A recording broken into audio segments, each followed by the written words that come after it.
Now that you've found UBN Radio and discovered our quality talk shows, it's time to spread the word to friends, family, and the universe. 24 hours of music and talk radio without limits. That's why people keep coming back for more. That's ubnradio.com. Jump off that exhausting hamster wheel and into balanced living with Dr. Marissa. Promise you joy in the mystery. Dr. Marissa, also known as the Asian Oprah. Her mission, to be a beneficial presence on the planet. Her purpose, to be your personal advocate to live, laugh, love, learn. Her life motto, don't die wondering. Take back your life with Dr. Marissa Pay. And welcome. You are tuned into my weekly talk radio show called Take My Advice. I'm not using it. Get balanced with Dr. Marissa every Tuesday at naturally high noon on Universal Broadcasting Network, broadcasting live out of the Sunset Gower Studios in Hollywood, California, and then every Thursday at 7, Saturday at 1 on my syndicated CNBC News Radio channel, KCAA AM 1050, FM 102.3, FM 106.5, and everywhere on iHeartRadio. And this is a show about hope and happiness. So there's no CNN, no constantly negative news. Instead, I want you, and there's also no K-words, no Kardashian talk. I want you to focus on your own reality show and how you can be happy 88% of the time. And if you missed my show last week, Sexual Healing with Dr. Marissa, every last week of the month, my guests were actually friends of today's guest, Randy and Adam Markell, who talk about the 7 pillars to an extraordinary relationship, which result in great sex in and out of the bedroom. So, you know I'm determined to make pleasure a G-rated topic, so go to my YouTube playlist for all of the shows in that series. Everything from improving the quality of your orgasms to introverts dating. So go to that playlist and make sure you catch up on those shows and watch the Markells. And now for today's show. Before we do that, as you noticed, I don't usually have glasses on, but yes, it is celebrating the birthday of my country of choice. For those of you who don't know, I was born in Canada, in Kitchener-Waterloo, and chose to become an American after 9/11. So it is my country.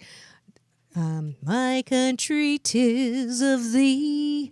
Happy birthday, dear America. Happy birthday to you. Happy birthday. Yes, it's one of my favorite days, July 4th. And I thought I would ask one of my favorite people on the planet to be here to celebrate July 4th. And that is, well, I'll read the official. Here we go. Listed on Inc.'s ranking of the top 50 leadership and management experts in the world, and number 1 on Huffington Post 12 business speakers to see in 2017. Steve Farber is a best-selling author, popular keynote speaker, and a seasoned leadership coach and consultant who has worked with a vast array of public and private organizations in virtually every arena.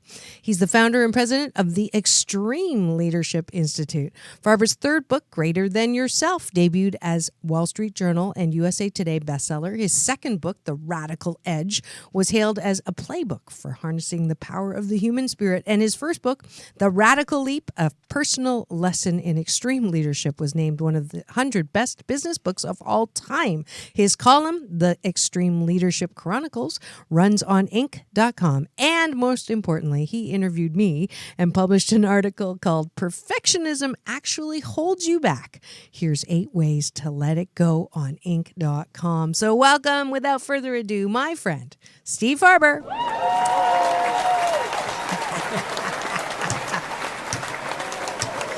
Thank you. Yeah, I'm going to warn you. I have no idea what's going to happen in this next hour. I was just about to ask for thunderous applause, and I didn't have to. That was fabulous. Do you feel special? I do. Oh, good. Good. Yeah, it feels like we've known each other for decades, but we actually met not too long ago. No. And hit it off. You know how you just meet some people, you just know that. So why is that? Trouble. Why does it feel that way? I don't know. I don't know, because it's not like that kind of chemistry, because you're happily married, and I didn't get that from you. So there is some kind of a energetic, I think, bond, you think, with some people and not others. Yeah, and I think you know, a lot of times you resonate on a values level. You just know when somebody kind of has the same priorities, perhaps. And what are my priorities? Love. Oh, right, making the world a better place. Yep. These are things that drive me, which is not the usual kind of thing you hear in the same sentence as business guy. True. Which is what I've been doing for the last 25 years. Yeah. Did you always know you were going to be an author? No. No, although I always loved writing. When I was in high school, I read a lot, I wrote a lot. I was a musician. I wrote songs, all throughout my teens and 20s. Yeah. He's a great guitar player. Thank you. Yeah. But I didn't think that I would end up being an author in the field of business. At one time, I thought maybe I would be a poet one day. Mm-hmm. Poet and close. Didn't know it. It's close, poetry, business books. I mean, it's in pretty much the same neighborhood.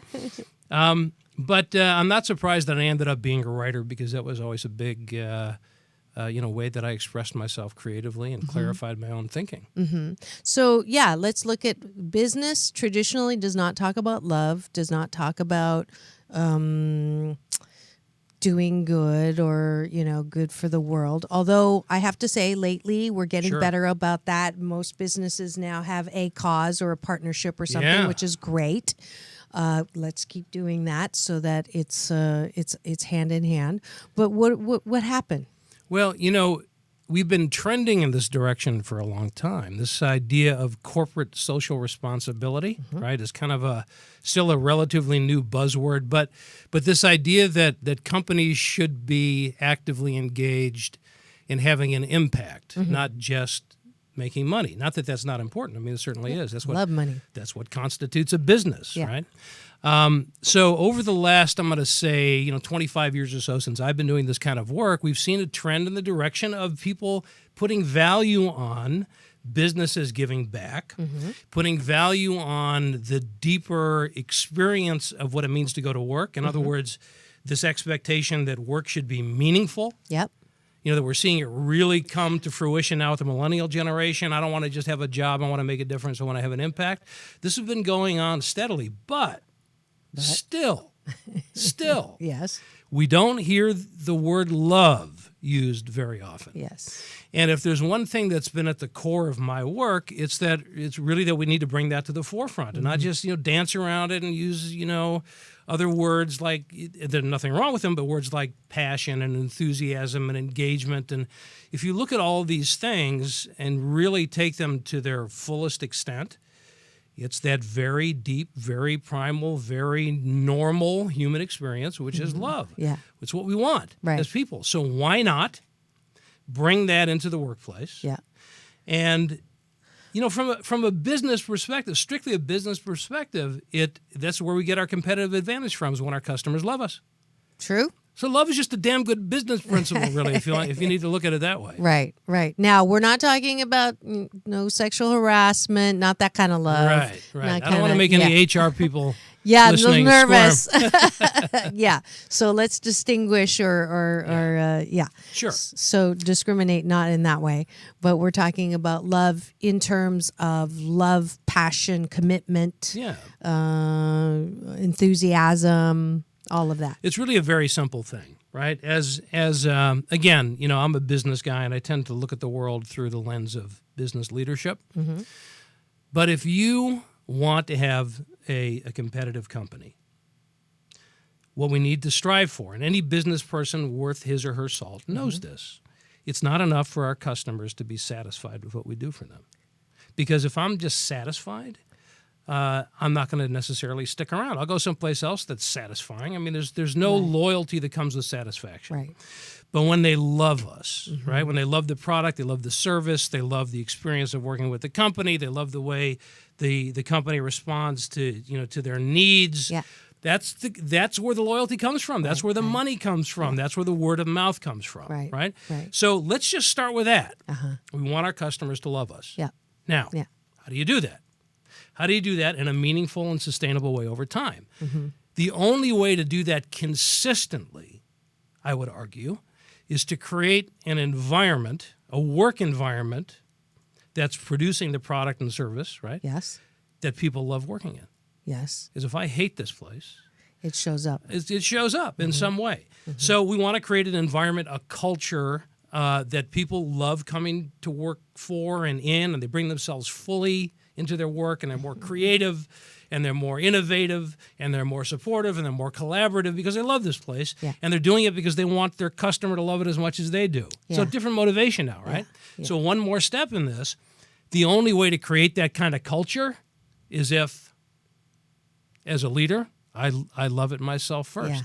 Yeah. Right? Yeah. So, listen, love is just damn good business. That's the bottom line. It sounds good to me, but it is, and maybe because I don't see the best when I'm called in, it's not usually because things are going hunky-dory. It's usually because there's an opportunity for improvement. Yeah. And I don't know if you have the same experience. I've never met more apathetic people in the organization than now. It's like there's more and more people who hate their job. They don't like what they do. They don't like most of the people they work with. They can't wait for the weekend. They can't wait to go home. They're there for a paycheck. They're not doing their passion. They're not doing what they want to do, but they're tied because they don't want to lose the good money. And so they stay, and what you have is a workforce of apathetic, don't really care, not going to go the extra mile, certainly not going to vibrate at a level that shows that they love what they do. And then I, get to interact with them, and I can tell when I talk to anybody in customer service, if that's the kind of organization they work in and they're reading off of a script and they really don't have their tone down, or if it's somewhere where they really want to work and they're really good at it and they're being recognized for it. So have you seen that trend too? Well, it's an interesting observation because on the one hand, you and I just agreed, it seemed to me, that there's a trend towards meaning, social responsibility, giving back, all that. Caring. Mm-hmm. And what I just heard you say is it seems to you that now more than ever, people are dissatisfied, disengaged, disgruntled, and any other disses in their work. So how do we account for that? There's a trend in what the expectation is, but not necessarily a trend in what the experience is. Correct. So there's a gap between what we want and what we do. Yeah. And I don't think it's anything new, really. Yeah. And I don't know. New book. I don't New know. Book title. It could be. I don't know that it's actually worse now than it's ever been. I'm not sure that that's true or not. But I will tell you this.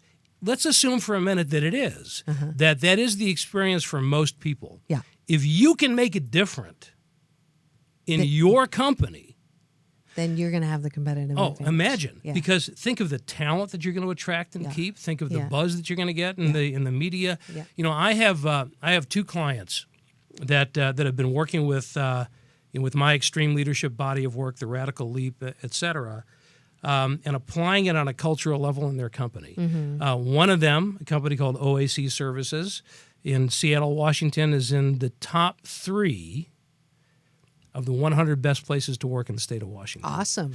Another, let's try that again. That was very, come on. Very bad. 1, 2, 3. I let you come to me on that one. Another is a company called Trailer Bridge down in Jacksonville, Florida. They're a shipping logistics company. They just found out they're in the top 10 of the 100 best places to work in the city of Jacksonville. Yeah. So this is what's happening. They're saying to themselves, how do we operationalize love? So it's not enough to talk about it. We've already established that. Right. So what we have to do is to translate it behaviorally into the way that we work. Okay. So what does love look like in every aspect, from the way you hire people, to the kind of decisions that you make, to the kind of policies that you put in place, to the way that you reward people, to your customer approach, all of that. If it's not congruent with what you're talking about, the talk is cheap, right? Then not only does the gap remain in effect, but the frustration grows because now we're saying we want this. Right. This is who we are, and people are looking around going, "No, it ain't." Yeah. So whether or not it's actually the trend that people are more disengaged, we need to do whatever we can to close the gap. To close the gap and change the experience. Yeah. So is it possible to have a company want to do this, but the leader not exemplify this approach? Oh, that never happens.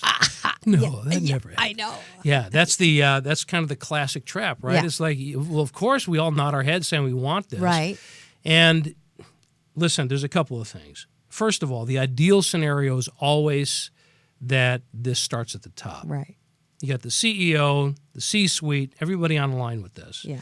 And then you can make The sweeping, director level and the manager sure. level all the way. That's always the ideal. Yeah.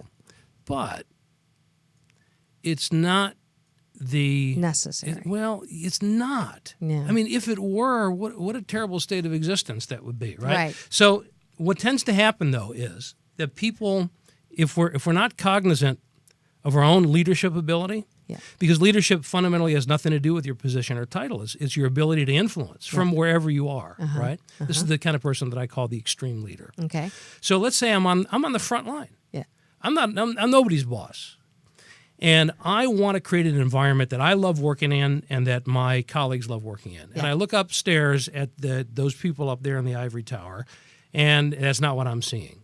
So I have two choices. There are three choices. I can get out. I can bitch and moan about it. Yeah. Or I can try to do something where I live in this organization, regardless of what anybody else around here is or is not doing. So how do I create this kind of micro environment in my team, in my office, in my, wherever it is? Start there. And oftentimes we can actually influence up because we're showing better results. And people are going to start looking at us and going, well, what the hell are you guys doing there, man? How are you getting those kind of numbers? How what's happening? And then we say, well, come on in. Let's show you. I call that the strategic termite model of change. Yeah, that's lovely. You can't have top down and bottom up doesn't work as long as you have critical mass of people who want to influence their own little area. We can topple whatever it is.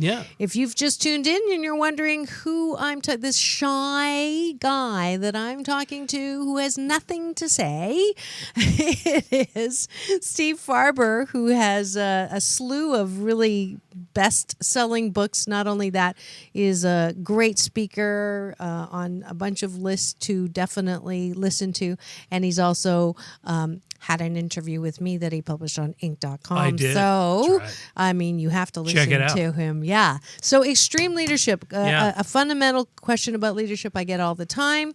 Are leaders born or are they created? Yes. That is the answer.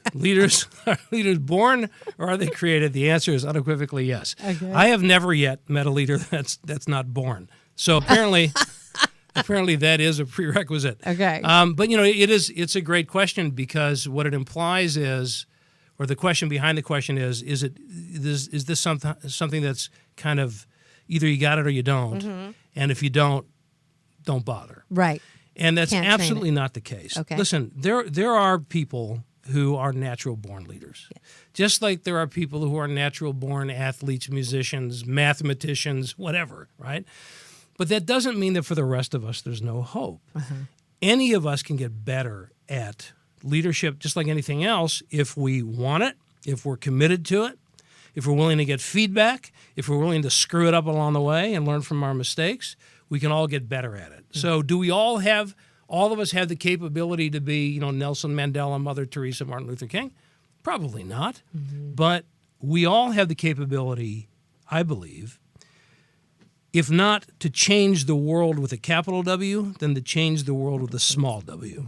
The world around you. The world around you, the world of your family, the world of your team, the world of your community, the world of one person in your family. You know, these are important things as well, and they add up. So we shouldn't dismiss our own capability to be, again, what I call an extreme leader. Now, here's what I mean by that, because it sounds like, branding stuff. Yeah, it is. And it is, yeah, certainly. Yeah, no question about it. This is my brand. Good. Yeah, it is my there you brand. I do have the Extreme Leadership Institute, so there is an element of that. But the real problem with the phrase extreme leadership is that it's redundant. Extreme leadership, or it should be, because leadership is extreme. By its nature, it's extreme. It's an intrinsically extreme act. So I've noticed, as you have, as all of us have, that leadership has become a word that we use a little too loosely. Yes. Right? Yes. We use it either as a label or a title that we slap on people or on ourselves. And leadership, like we already said, is not about your title. It's about what you do. It's about the influence that you have. It's about your willingness and then ability to change your small W world for the better, right? That's extreme. Yeah.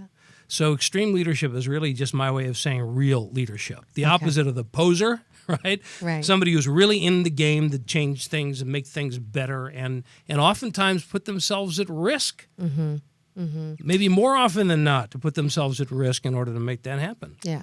Yeah, I used to say that effective leadership was an oxymoron. Yeah, well, But, well, it's messy.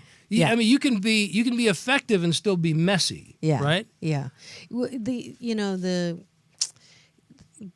contrast in what you're talking as an extreme leader is those who have positional power and only have the influence because of that positional power. That's perfect. Yeah. Yeah. I'm wearing the 4th of July sunglasses to represent positional power. Yes. Yeah, but here's the thing about this, right? New So president? I am now. We're not going there. Okay. Let's just say a president. I'm the president of my company. Who would you say? Oh, wait, let me finish that thought. I want to finish this thought. All right. Okay? Because here's the thing. Position does not create leadership. Yes, I agree. Right? So in other words, just because I have the title of CEO and I'm wearing the right glasses or whatever, that doesn't automatically thank you, make me a leader. It gives me power. Yeah. But here's what is automatic. The expectation of leadership from other people. Okay. So I might be the CEO. I might not have a clue what I'm doing as far as leadership goes. I could be very adept at other things and probably am. That's why I'm the CEO. Yeah. But I could be a terrible leader. Yeah. We've seen that over and over again. But other people are expecting me to lead. So even though leadership doesn't automatically come with the territory, the expectation does. So therefore, not only is leadership a responsibility for people who are not in positions of authority, it's also a responsibility for people who are, maybe even more so, one could argue, More so. to continue to work on their own leadership development and not assume that just because they have the position Positional of power, they've got it all figured out. Right. Because none of us has it all figured out. Well, no. I know I don't. 88% of the time. That's my line. But okay, who out there right now in the news would you say is a good example of an extreme leader, and who is not? You can use names to protect the guilty. This is a study. This is a case study assessment here. Yeah. Yeah. So the truthful answer is, and I believe this is a truthful answer. Okay. Some of it is cautious, Okay. but mostly truthful. Yeah. I don't know. Okay. And I'll tell you why. So I get asked that question fairly frequently. Really? I thought I was being original. Not Okay. that you're not totally original.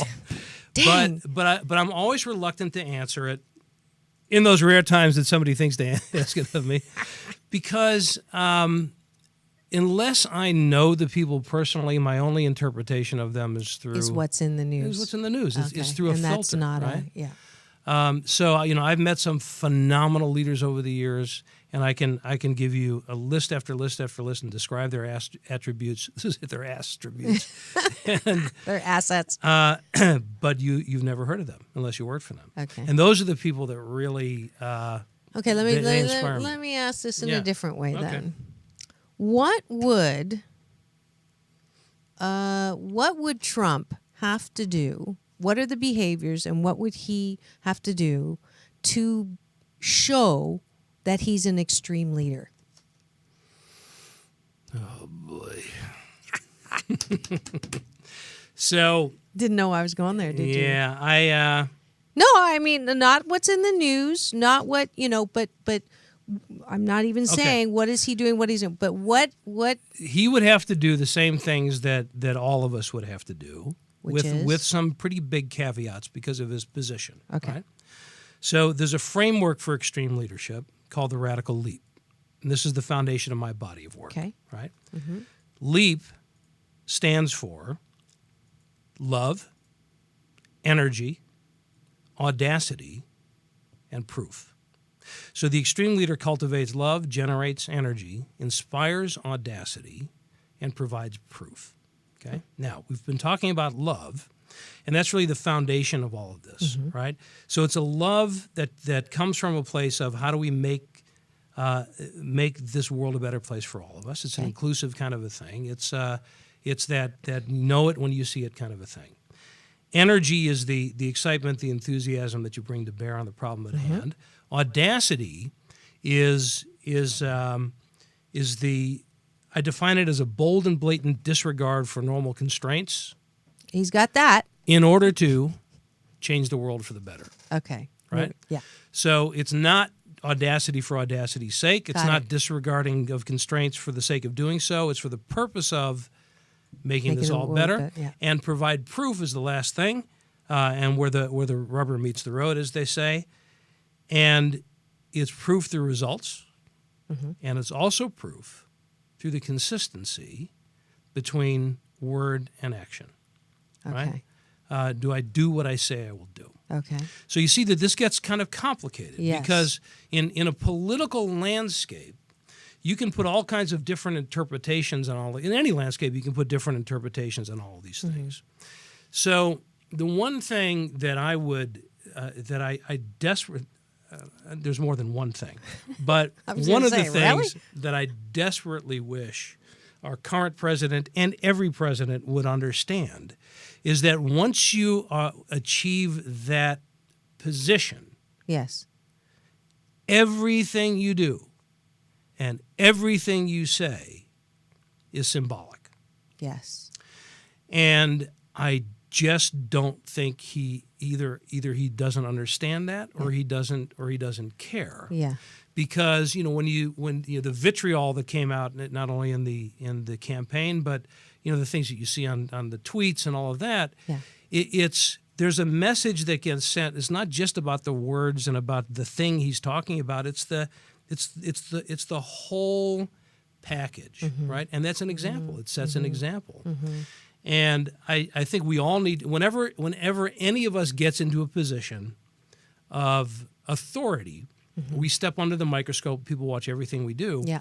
and therefore our own actions become the way that we inspire people. Yeah. So Yeah. are our actions inspiring? We're never going to be inspiring to everybody. Yeah. It's probably Yeah. 88, what is Yeah. it? 88%. 88%. Yeah. But that's what we should strive for. And Yeah. I actually had a brain poop idea for him, is that if he had a breathalyzer on his phone before he tweets or wherever he's tweeting from, so you know how you can't drive if you have a DUI yeah. until you blow in and Yeah. you're clean and you get to drive. Right. So before he actually tweets anything and he puts it through that filter, Yeah. and it says, is it kind, is it true, and is it necessary? yeah. And then it wouldn't go through unless it met all those three, because Right. if you told him not to tweet, that's not going to work. But Yeah. at least let's tweet with a Twitter. Sure. I mean, filter. A tweetalizer. Tweetalizer. A tweetalizer. Yeah, isn't that a good idea? That is a good idea. Yeah. And there are people listening to us right now that are hearing us as being hopelessly naive. I like being naive. And listen, here's the thing. Am I a bit of an idealist? Yes, I will cop to that. Yeah. But I'm not naive, and I think I'm practical, and I have therefore focused my career not in the world of politics, but in the world of business, because I think it's easier. It's just kind of easier to make stuff happen, right? And you can't run a government like you run a business. Yeah. It's a not completely possible. different animal. A business is not a democratic institution. A business can be collaborative. It could be, and it should be, and it should involve people. But fundamentally, it is, at best, it's a benevolent dictatorship. Yeah. Right. Yeah. So and government is not. Business, for example, have you ever been called in to work for a company? Yes. Where the people that work there elected their CEO? No. Of course not. We don't. I thought that was a trick question. I had to like. It's kind of a leading question, is what it is. Yeah. We don't elect our officials in business, right? Yeah. They're the owners and the executives and the board and all of that, and they make decisions that affect all of us. And if they're really smart and if they do it well, they're going to bring us in on those decisions as much as possible. Fundamentally, it's going to be theirs, Yeah. right? Yeah. And if we work there, and we don't like them, we can't vote them out. Right. I mean, sometimes the board will kick somebody out, but that's a different scenario. Yeah. Government these are elected leaders, so it creates a different dynamic. Right. So I would love. I have done some work. I've done some speaking for government organizations, and these ideas seem to resonate there. But I'd love to experiment with that in that kind of environment. Yeah. And really kind of bring this body of work and combine it with that sort of expertise. Yeah. But again, I have to, the major caveat here is that this is from the world of business that really identified these ideas. For me. And it's really interesting because I know that one of the reasons why many people voted for him is because they liked the idea that he was going to run the country like a business. Yeah. So this is the first time that I'm hearing that you cannot. I mean, fundamentally, it's a flawed premise that it's not possible to do that. And therein why we're in so much pain right now. Well, we have a tendency to oversimplify conversations on a nationwide or worldwide level. Right? Yeah. Well, everybody wants a quick fix. Well, I understand the spirit of the desire, right? Here's the thing. We don't want somebody that's going to run the country like a business unless we want a benevolent dictatorship. What we do want is somebody that can run the country with great business sense, right? Yeah. With business acumen, but they're not going to run it the same way. Right. It's just not the way. It's not the way our founding fathers. It's not the way the Constitution has it laid out. Right. It's just a different animal. But business acumen. So I think people, they looked at Trump and they said, this guy, right or wrong, the impression was he has business acumen. We need that. Okay, cool. But then in the same breath to say, so we want him to come in and run it like a business. From the very beginning, I've been saying, no, we don't. Yeah. I don't. Yeah. I don't care who it is. Yeah. Don't run this. You can't run this country like a business, nor should you want to. Yeah. Great. So run your business like a business. That's a good idea. Yeah. We want to do that. And it's time to take a quick break to thank the sponsors of today's show. And if you'd like to be a sponsor of this like-minded, love-hearted show about hope and happiness, please do contact me at drmarissa.tv. And we will be back with Steve Farber on his business acumen and more in 2 and 2. We'll be right back. Peace in and peace out. No way! I'm so cool. I'm so hot. I'm so hungry. I'm so full. Did that complaining sound familiar to you? Hi, I'm Dr. Marissa, your cheerleader for hope and happiness 88% of the time. And they also call me the Asian Oprah. Well, I have a perfect app for you if you want to lose negative weight and stop complaining. Yes, the 21-day Fast from Complaining with Dr. Marissa app is now available. Every day you'll get a balanced tip that keeps you from complaining, as well as some sound effects. If you do complain and you press a button, it will give you sound to keep you from complaining. And if you make it the entire day without complaining, you'll get a nice warm bonus. And there's a YouTube link also to help you not complain. And then at the end of the 21 days, because it takes 21 days to create a good habit, you'll get an overall score as well as a way to post your triumph with your friends and family on Facebook. So don't complain, have fun, and remember it's all about balance. Peace in and peace out. Peace in, peace out.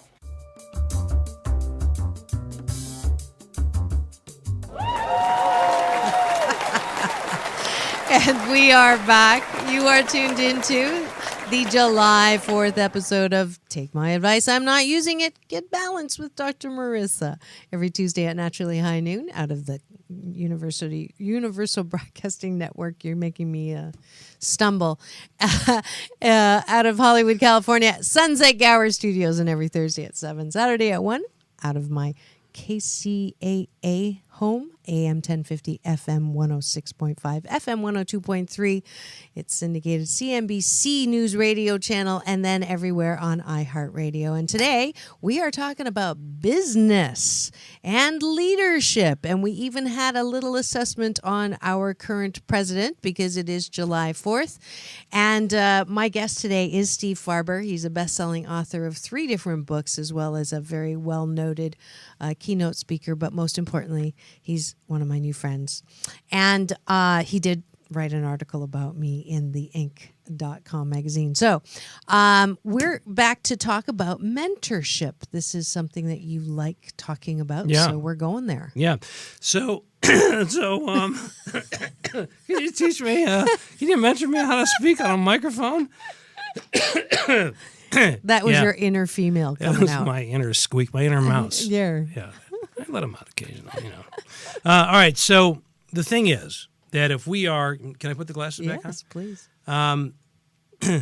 If our job as leaders, as extreme leaders, is to change the world for the better, as we talked about in our last segment, then one of the most significant ways that we can do that is to make sure that the people around us are constantly growing in their own capability and achieving their own hopes, goals, dreams, and aspirations. Yes.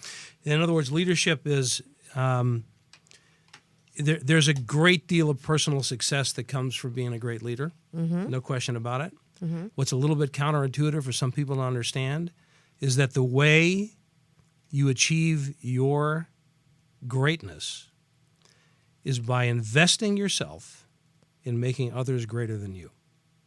That is So unusual. It's a little bit of a paradox, right? The greatest leaders that I've seen in my work over the last 25 plus years are the ones that never focus the attention on their own greatness. They don't shine the spotlight on themselves. Instead, they invest their efforts, their emotion, their energy into raising other people up so that they're even better at this than they are. And that's how they become the greatest. That does sound very ideal because it goes completely counter to stepping on people to get to the top and making sure that nobody shines more brightly than you do and makes sure that you're the best of the pack and the top of the heap and all of that. Yeah. So, Okay, so let's analyze this a little bit. Mr. Pollyanna. Yeah. So here's the thing. It's only the context of work that makes that provocative. In every other context and arena in our life, there's nothing strange about that at all. Parents, healthy parents, want to see their kids grow up to have lives that are better, more fulfilling, more joyful than their own. True. That's what qualifies us as being successful parents. Okay. Most of us would say. Yep.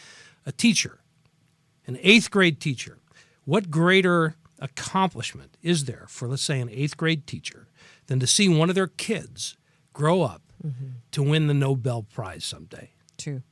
And that teacher's not sitting there in 8th grade going, damn it, I'm still teaching these freaking 8th graders. They go, this is what makes them a great teacher, right? Yeah. Coaches get this. There's no greater victory for, a high school football coach than to see one of their kids go on to play in the NFL, or the girls to go on and play in the Olympic soccer team, or whatever it might be, right? And they're still coaching high schoolers. Then we go to work, and suddenly it all goes out the window. Now it's a zero-sum game. Now it's my success is somehow predicated on you're not being as successful as I am, or maybe even on your failure, right? Yeah, That yeah. the way to the top is a step on your head. Yeah. And it's just not true. It's just something that we made up. It's something that we've been conditioned to believe. Now, if we're all vying for the one CEO spot, Yes. that's a different story, but that's usually not the case. But I don't know how many Fortune 100 companies I have gone in, and like one of the top 3 complaints every single time is my supervisor, leader, manager, whoever always takes credit for my work. So why are you saying but? I'm not saying but. Oh, okay, because Oh, no. we're But saying I'm the same saying- thing. They're not describing those people as the greatest leaders that they've ever worked True, for. true. But if you ask them who is the most amazing leader that Okay. you've ever Okay, I had get it. experienced, I get it. the person that they're going to describe there is the one that lifted them up, that saw more capability in them than they saw themselves, yeah. that gave them opportunities. Okay. So this is what I'm saying. I'm not saying this is the norm. Yeah. I'm saying this is the best. Right. And we need to change the norm into the best. We need to create a new norm. Yeah, we do. We And totally so do. this is the way that I like to think about my work. Okay. When people ask me, what do I do at the Extreme Leadership Institute and why do I do this work to begin with? Here's what it comes down to. It's the discussion that we're having right now. Okay? So now, when you're talking to a friend Yes. and you say, so how's work going? And your friend says, yeah, my boss always takes credit for everything. The people that run the company are idiots, and they're whining and complaining. Yeah. You're going to feel compassion, Right. but you're not going to be surprised. Right. Right? True. On the other hand, if you're talking to another friend, say, how's work going? Oh, it's awesome, man. I can't wait till Monday. What are you smoking? My team is exactly. So the reason we respond that way is because it's not the norm. Right.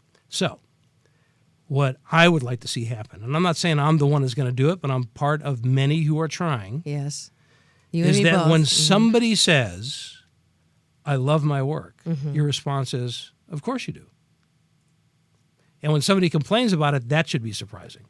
In other words, we need to change the norm expectation. Mhm. of what it means to go to work. And if we can do that, we are de facto changing the world for the better. Yeah. Yeah. It's interesting. I've been saying, if you hate your job and you don't like what you do and you're not doing your passion, don't quit your job. Use your job as a base and, the income, but use the time that you are not at work and do Google Play and be creative and see what else is out Yeah, there. sure. But what you're saying is adding another dimension to the advice, which is what do you need to do for yourself in the influence that you have with your world with a small Yes. W to make your job a great place to work. Yes, exactly. Okay. And one of the questions that I like to pose to people, and I think in a lot of ways this is the foundational extreme leadership question. And you Here it is. almost said it verbatim just now. Okay. The question to ask oneself: Yes. what can I do right now, regardless of what anybody else around here is or is not doing, Yeah.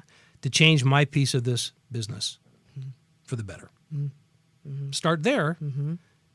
And, you can still spend your evenings pursuing that great entrepreneurial idea, but Yeah. don't waste the rest of Right, your right, life right, when right. you're going to work being miserable. Yeah. Absolutely. 100,000%. That's a agree. lot of percent. It is 100 billion gazillion percent. Absolutely. Yeah. Absolutely. That was Steve Farber's wisdom. We got to work on that. So what is your, I always end the show. We just got the signal. I know we talked this whole time so easily, but I knew that was happening.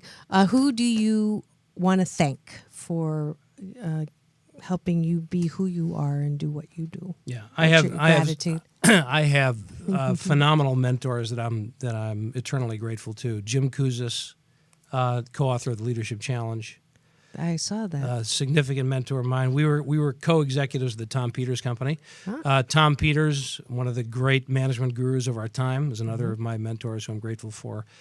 Terry Pierce, who's the author of a book called Leading Out Loud, is deeply instrumental in the way that I look at business, leadership in the world. All of these guys, Great their work mentors. deeply informs my own. And every chance I get, I invoke their names. That's great. So thank you That's for great. asking. Absolutely, absolutely. Thank you for the work that you do, and because I couldn't not give you this award, Dr. Marissa's Beneficial Presence on the Planet Award for bringing love into the workplace. Okay, for settle down, bringing everybody. Love Settle into down. the organization. That's Steve Farber, and we are at the end of the show, ending with the Balance Bar, where I invite you, there we go, to step up to the bar and balance with me. We are on day 4 of the 21-day fast from complaining with Dr. Marissa. Round 73. In fact, we are starting the 6th year of this good life habit. July 1st, 2011 was the first time with 40 people, and now we're over 18,000, I believe, on the fast. The tip for today is remembering that anger is just one letter away from danger. As easy it is to be quick to anger and spew it out in a complaint. Know this, that Dr. Deepak Chopra reminds us that medical research has validated there are 2 emotions that disrupt the harmonious function of ourselves: anger and hostility. On the other hand, there are 3 emotions that encourage our bodies to sing in perfect harmony inside: love, and peace, and creativity. So, is the complaint worth the hit on your health? You choose. Next Balance on the Beach mini retreat coming up July 15th after I get back from Vancouver and Houston. So save the date, pre-register online at drmarissa.tv. August 1st to 5th, keynoting as new faculty at the CEO Space International. Sign up with me, welcome.ceospaceinternational.com/Dr. Marissa. Next week, it is the second week of the month, so I'll be Dr. Marissa, the kinder, gentler Dr. Laura, in action, giving you advice that I don't use. So if you'd like to get a free life balance coaching, how to smog check your stinking thinking, please contact my call-in producer, Jarvis Essex, atjessex13 at AOL.com. So keep it tuned here to Take My Advice. I'm not using it. Get balanced with Dr. Marissa Pay. That's P for positive, EI. Remember, it's all about balance. Peace in and peace out.